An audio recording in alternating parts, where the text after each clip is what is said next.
আরো অবনতি হয়েছে। খুশিতে মাথা অনেক জায়গায় ভেঙে গেছে। এই যে মাতিছি না, এই যে সাদা মাটা আল্লাহ লিল্লাহ দেখবা কিনে খাইবা খালুনি খোলা হয়েছে আশ্রয় মাম এলাকায় বিদ্যুৎহীন রাত কেটেছে মানুষের। দেখা দিয়েছে খাবার ও প্রতিপানের সংকট। আরে মামা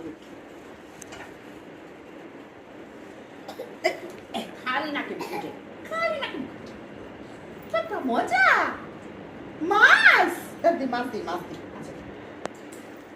বিভিন্ন জায়গায় সম্প্রদায়ের কাছ থেকে সুপ্রিয় নোয়াখালী তারা খায় নাই আমি ইয়ালে খাবে ইয়ার নাও মাছ মাছ ইয়ার মাছ মাছ মাছ মাছ ইয়ার মাছ মাছ মাছ মাছ লাউ দিয়া দিছি আমি খাইতাছি বাতেরে সেই যখন